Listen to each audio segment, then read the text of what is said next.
Hello friends, आपका हमारे YouTube channel पर स्वागत है। आज की इस वीडियो में हम क्लास 8 की यूपी बोर्ड इंग्लिश का चैप्टर नंबर 14 पढ़ेंगे। आइए वीडियो शुरू करते हैं। इस चैप्टर का नाम है the man who gave India wings. वह आदमी जिसने इंडिया को उड़ान दी है, पंख दिए हैं। आइए देखते हैं वो आदमी कौन है। ये आपको बताइए कौन लग रहे हैं। इनका नाम है इनका नाम है टाटा। जो अभी टाटा बहुत पॉपुलर कंपनी है टेक्सटाइल की, आयरन टेक्सटाइल, ऑटोमोबाइल टेक्सटाइल, उनके हैं ये टाटा। जहांगीर दादाभाई रतनजी दादाभाई टाटा। आइए वीडियो शुरू करते हैं। Do you know the name of the man who gave India wings? क्या तुम्हें उस आदमी का नाम पता है जिसने इंडिया को पंख दिए हैं? It was Jahangir Ratanji Dadabhai Tata. उनका नाम ये है Jahangir Ratanji Dadabhai Tata. He was popularly known as JRD। इन्हें हम वैसे ज़्यादातर JRD के नाम से जानते हैं। जे है जहांगीर का, R है रतन जी का, D है दादाभाई का। अब है He was born in Paris in July 29, 904। ये पेरिस यानी लंदन, पेरिस में इनका जन्म हुआ था। कब? जुलाई 29, 1904।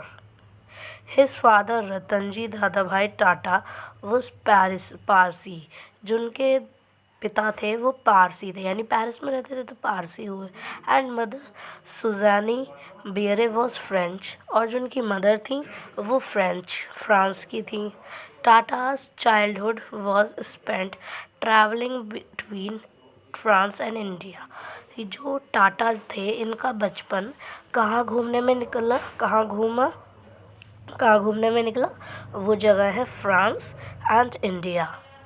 Some people said in jest that he got his surname from an ancestor who stood on the shores of Bombay and waved Tata to the departing ships। उनका ये माना जाता है कि जो उनका सरनेम था ना टाटा, ये उन्हें इसलिए मिला कि जो उनके एंसेस्टर थे, यानी जो उनके परदादा वगैरह परदादा, ये उनके जो एंसेस्टर्स थे उनको जो बॉम्बे में रहते थे उन्हें सब वेव्ड, हम लोग कहते हैं ना टाटा बाय बाय वाला, उससे उनका नाम टाटा पड़ गया था। इन 1924 एट द एज ऑफ 1924 में 1924 में 20 साल के हो गए थे एज अ फ्रेंच सिटीज़न के रूप में। He was recruited into the French army. उन्हें फ्रेंच आर्मी में ले लिया गया। रिक्रूटेड का मतलब होता है कलेक्टिव, यानी उन्हें आर्मी में ले लिया गया। A year later he was sent to England to prepare। बाद में उन्हें इंग्लैंड भेजा गया। क्यों? To prepare admission in Cambridge University। Cambridge university में एडमिशन लेने के लिए। But his father Ratanji asked him to return to Bombay to work in his steel plant called Tata Steel Industry। लेकिन उनके जो पिता थे उन्होंने उनसे ये कह रखा था कि तुम मेरे साथ बॉम्बे चलो और मेरा जो स्टील प्लांट है टाटा स्टील इंडस्ट्री, जो टाटा स्टील इंडस्ट्री आपको याद रखना चाहिए, इसमें काम करो तुम। उनके फादर ने उनसे कहा था। His father did not consider a college degree necessary to succeed in life। उनके जो पिता थे वो ये नहीं मानते थे कि बड़े बड़े कॉलेजों की डिग्री इम्पॉर्टेंट है। A year later Ratan ji died. उसी अगले साल जो रतन जी थे उनके फादर वो डाइड यानी मर चुके थे। His eldest son and heir Jahangir inherited the dictatorship of the Tata Sons and board. जो उनका सबसे बड़ा बेटा था उसने अपने फादर की सारी प्रॉपर्टी अपने अंडर ले ली थी।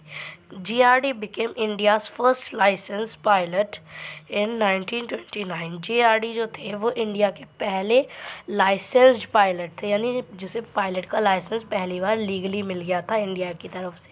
वो कौन थे? रतन जी Tata.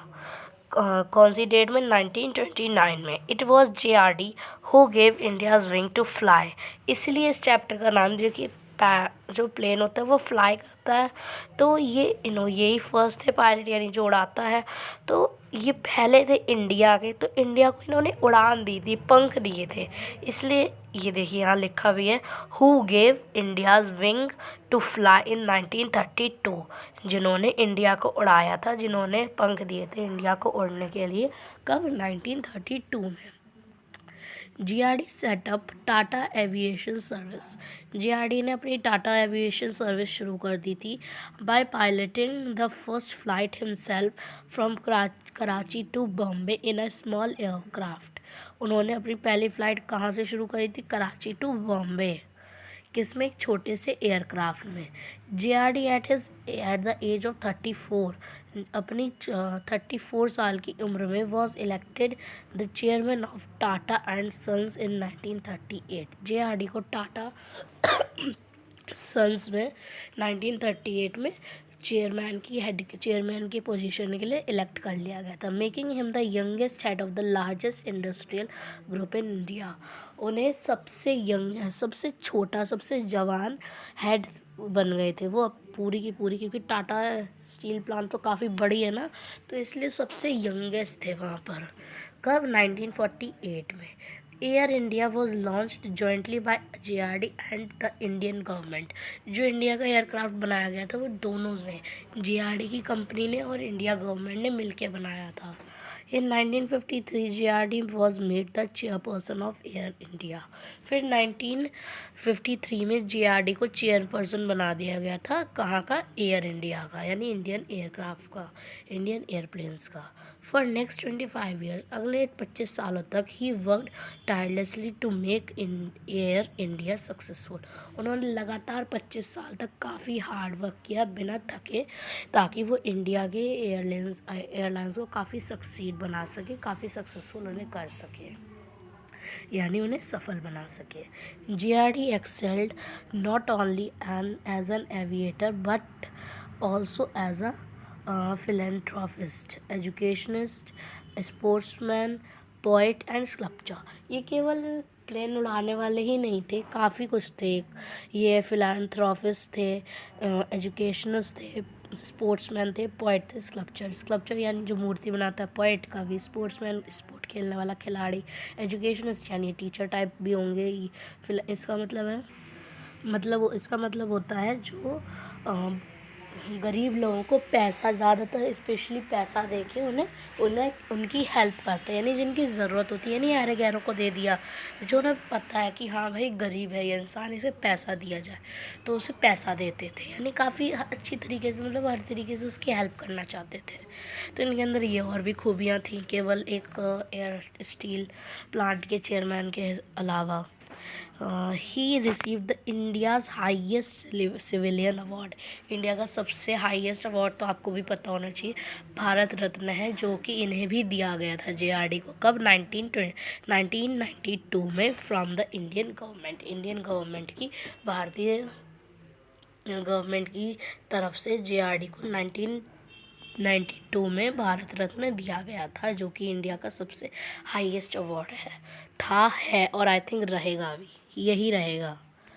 JRD last major public statement was an appeal to Indians to maintain peace. JRD की सबसे लास्ट और बड़ी पब्लिक स्टेटमेंट ये थी, यानी जो भाषण वगैरह देते होंगे वो, उनमें लास्ट स्टेटमेंट उनकी ये रही होगी। उन्होंने ये कहा था कि वो बस यही चाहते थे कि जो इंडियन लोग हैं, जो भारतीय लोग हैं, वो पीस में रहें, यानी शांतिपूर्वक रहें। He breathe his last on November 29, 1993। इनकी डेथ कब हुई, 29 नवंबर 1993।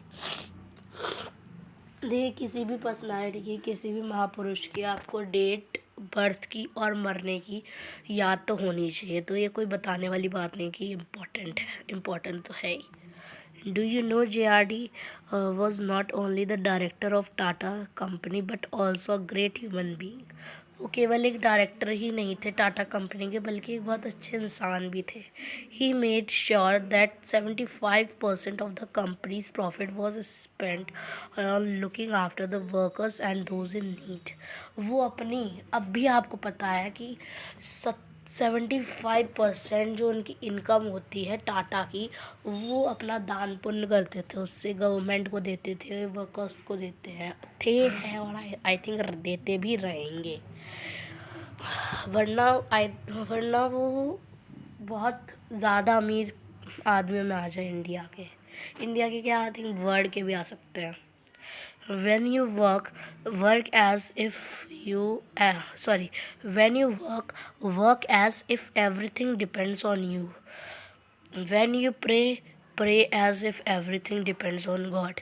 जब तुम काम करो तब तुम ये सोचो कि काम मेरे ऊपर डिपेंड है, लेकिन जब प्रार्थना करो तब किस पे डिपेंड रहो, गॉड पर। ये JRD टाटा ने कही थी।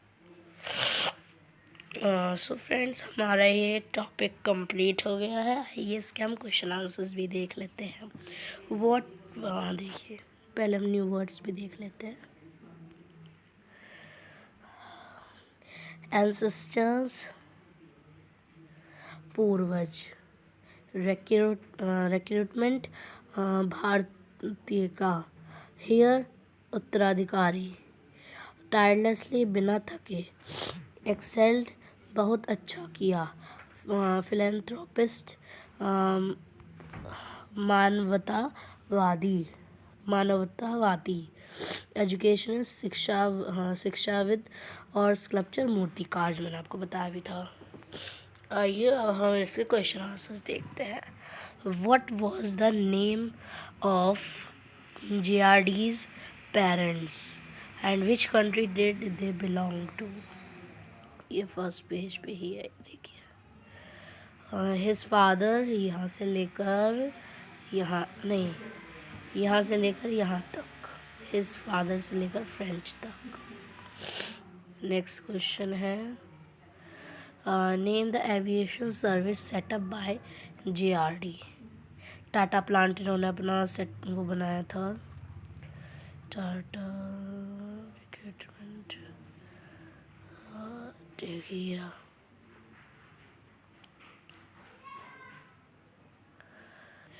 यहाँ पर है Tata aviation service, JRD setup Tata aviation service by piloting the first, यहाँ से लेकर यहाँ तक एयरक्राफ्ट तक। नेक्स्ट क्वेश्चन है हमारा, why did he not have a college degree.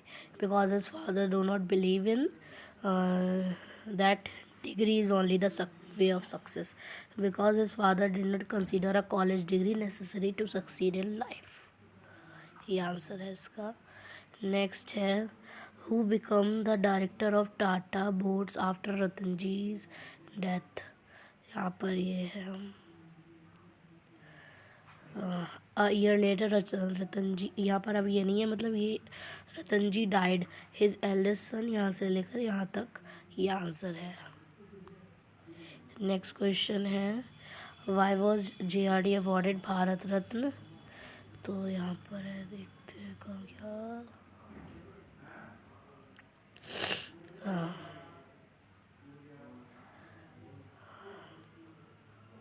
तो आप इसमें ये भी लिख सकते हैं, देखिए उनकी आप बातें बता सकते हैं कि उन्होंने क्या क्या किया था, ये भी लिख दीजिए। उन्होंने फ़्लाई यहाँ पर दी थी।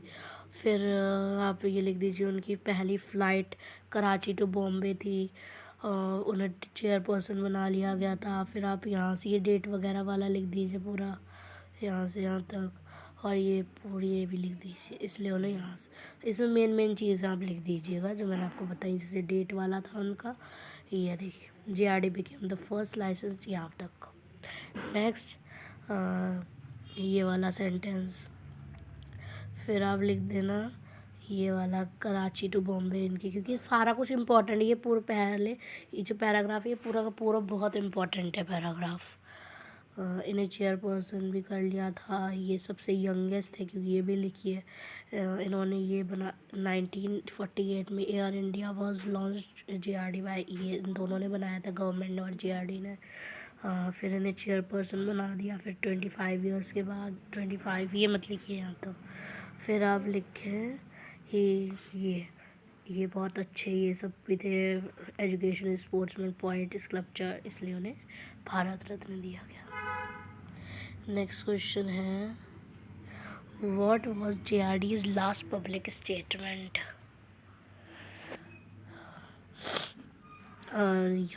JRD's last major public statement was an appeal to Indians to maintain peace। ये इनकी लास्ट स्टेटमेंट थी। फिर है, what different areas did JRD excel in? यानी कहाँ कहाँ डिफरेंट एरियाज से आते थे। तो फ्रांस एंड पेरिस लिख सकते हैं आप इसमें, फ्रांस एंड पेरिस।